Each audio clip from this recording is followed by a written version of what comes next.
Amigas, amigos, si nosotros con nuestros números de pandemia y de economía tenemos que decir que estamos atravesando aquí en Uruguay semanas críticas, ¿qué le vamos dejando a nuestro gigante al norte? Hay grandes dificultades en frente sanitario, político, económico y social en el Brasil.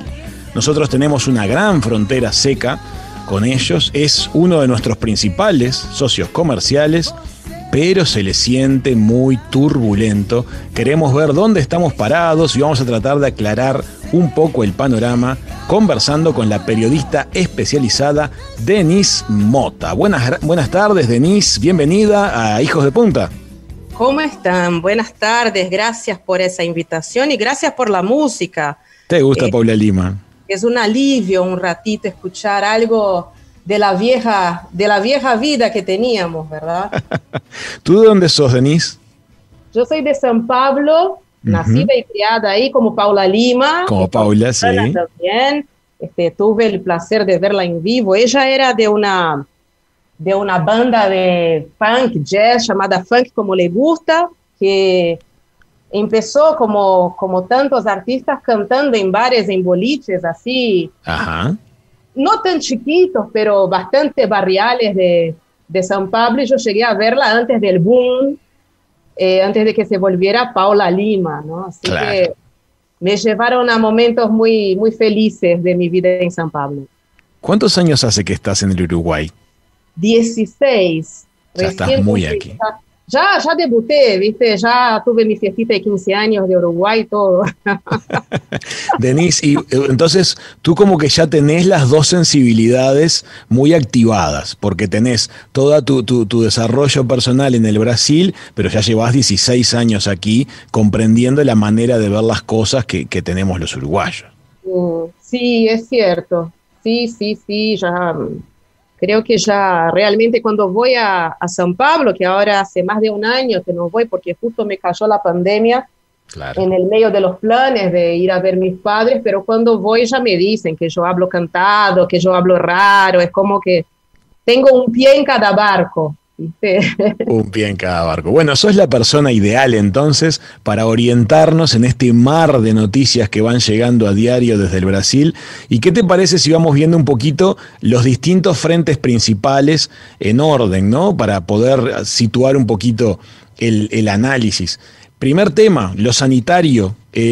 Ayúdanos a entender esta realidad que vemos en el Brasil, que pareciera que el gobierno central hace una cosa, pero los gobiernos estaduales hacen otra. ¿Cómo es que opera eso? ¿Por qué pasa?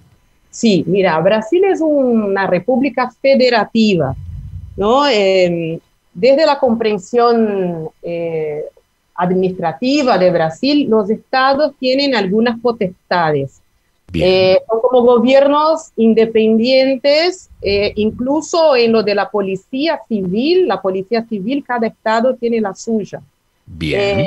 También en coordinación de salud, si bien nosotros tenemos el SUS, que es el Sistema Único de Salud, que acá sería algo muy parecido a lo de ACE. Claro. Después, en algunas gestiones de salud, cada departamento, que nosotros llamamos estado, tiene su propia secretaría de salud, y después en un otro subnivel, el nivel municipal, también tienen secretarías de salud.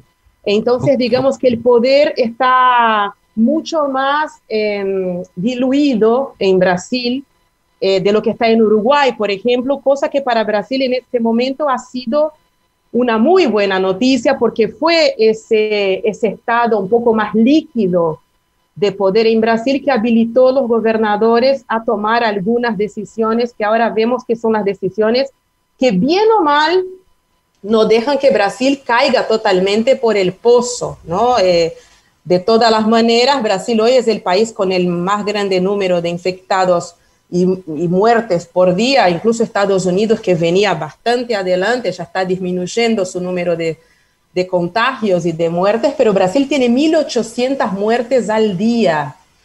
Es decir, que nosotros probablemente no, seguramente y lamentablemente hasta fin de mes llegamos a los 300.000 muertos. Es un número escandaloso, es una tragedia absoluta, y con 11 millones de infectados. Ustedes se imaginan 3 uruguayos infectados, ¿no? En un año. Es un disparate. Qué interesante lo que nos estás contando, porque a veces, mirando informativos y conversando con amigos, uno dice, qué curioso que sean tan desorganizados. Ahí el gobierno central dice una cosa y los estados dicen otra. No, en realidad, primero que el sistema está previsto así, hay más independencia por parte de los gobiernos estaduales. Y bueno, cuando uno ve que el gobierno central ha ido por un camino, por una toma de decisión, que no ha ido muy en dirección a la sanidad, bueno, pues qué suerte que quedó el espacio para los gobiernos estaduales de poder tomar alguna decisión. Sí, y un ejemplo que ilustra bien eso, y por eso digo que ha sido dentro de todo el horror que está haciendo Brasil, ¿no? Brasil es ese caso que en los libros de historia seguramente ese caso va a ser mencionado como el que hizo todo mal, ¿no? El país que se destacó por haber hecho absolutamente todo mal.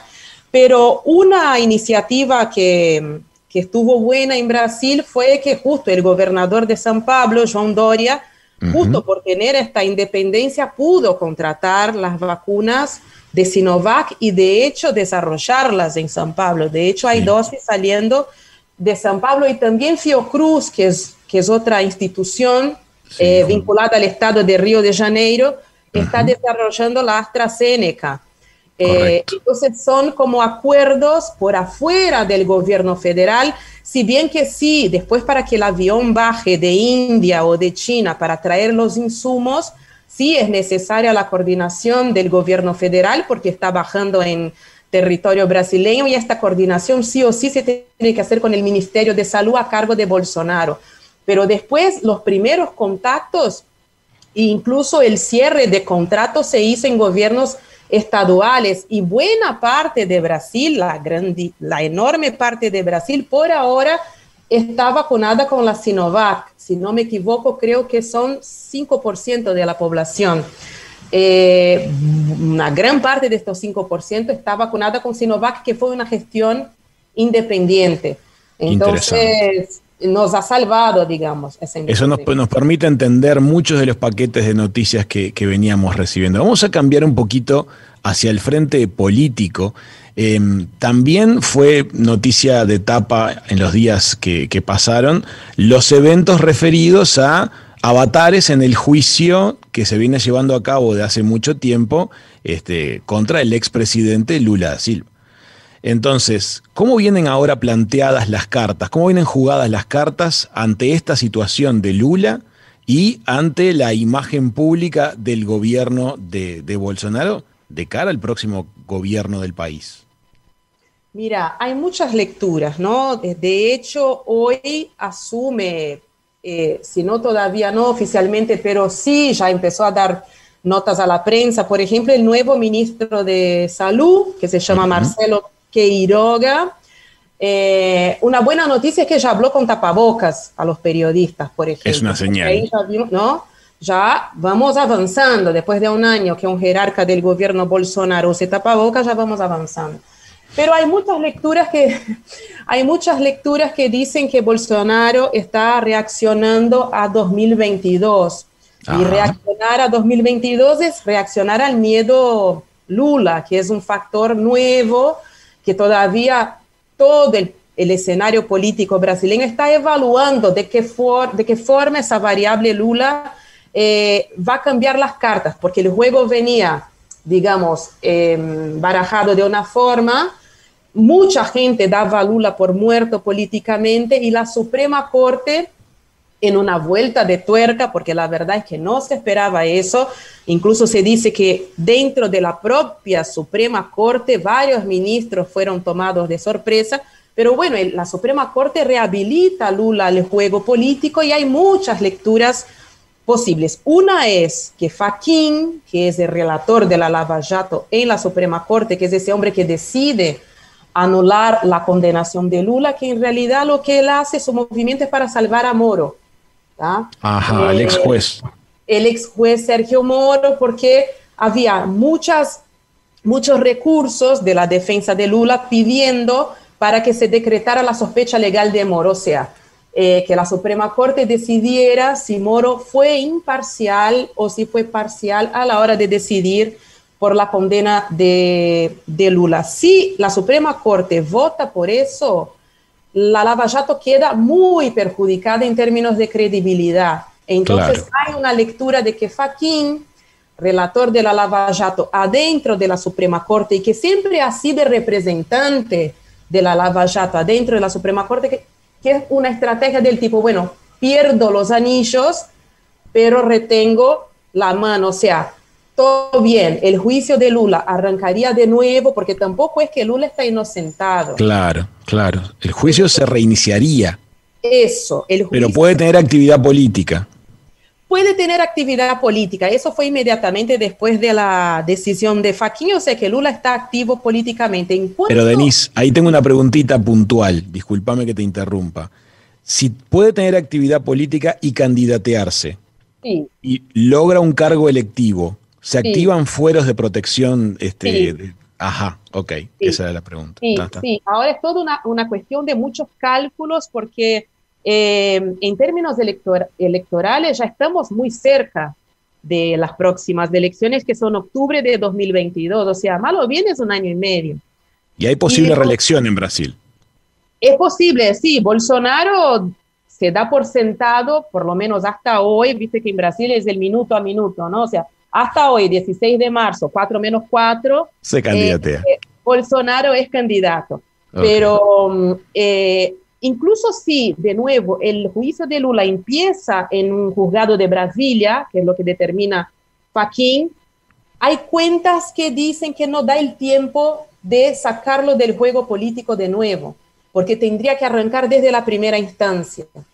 Y probablemente buscar otras pruebas. Por eso que lo de Moro es importante, porque si Moro es declarado parcial, incluso las pruebas presentadas y trabajadas por Moro en su condena caerían por tierra, y ahí se tendría que empezar la recolección de nuevas pruebas. Por eso una cosa está muy ligada a otra. Ahora, perfecto, para redondear, hoy Lula es precandidato, hoy las encuestas dan que Lula es el único que puede vencer a Bolsonaro en segunda vuelta, y el juicio de Sergio Moro todavía está pendiente, o sea que falta todavía una pierna para que entendamos bien cómo viene la mano para un posible 2022. Faltan como 3 temporadas de esta serie, ¿no? Sí. Sí, o sea, Brasil está todo un lío importante. Importante. Y decime una cosa, tus contactos, tu mundo familiar, tus afectos, la temperatura social en este momento en Brasil. Hemos visto algunas noticias de revueltas sociales en algunos estados. ¿Te parece que la gente puede llegar a tener actividades de violencia urbana ante la desesperación o ante el enfrentamiento, o esa situación está lejos en este momento en Brasil? No. Yo creo que esa situación está nada más. La pandemia ha frenado eso, ¿no? Es un efecto que incluso cuando hubo el asesinato de un hombre negro, no sé si se acuerdan, de Carrefour, explotaron algunos. A eso me refería. Protestas, ¿no? El descontento, la manifestación de un descontento violento en las calles de Porto Alegre, e incluso se debatió adentro de los movimientos sociales si se debía abrir, por ejemplo, para una gran manifestación en São Paulo, que llegó a pasar, pero en dimensiones mucho más chicas de las que se esperaban, y un factor fundamental fue que parte de los liderazgos sociales decían, no es el momento, estamos en pandemia, y la verdad es que es muy difícil hacer una protesta contundente en la calle, en medio de la pandemia, porque hay que respetar el distanciamiento social, y en una protesta el distanciamiento social se va de las manos. Hemos visto eso. Yo creo que por ahora, mientras los números estén tan altos en Brasil, es improbable. Bien. Cuando termine la pandemia, yo creo actúa como un tapón por ahora la pandemia. Exactamente. Denise, vuelo el tiempo, pero llegamos a tocar varias cosas de las que queríamos realmente conversar contigo para que nos ayudaras a entender el aluvión de noticias. Ha sido un placer recibirte por primera vez en Hijos de Punta. El placer es mío. Pido disculpas porque el tiempo corto fue culpa mía. Estaba acá entreverada en unos temas domésticos, pero ha sido un placer. Muchísimas gracias. Y bueno, a las órdenes. Cuando las cosas cambien de nuevo, con placer conversaré con ustedes. Muchísimas gracias. Amigas, amigos, periodista especializada Denise Mota, acerca de la realidad socioeconómica, cultural del Brasil, ha pasado por Mesa de Hijos de Punta. Ya venimos.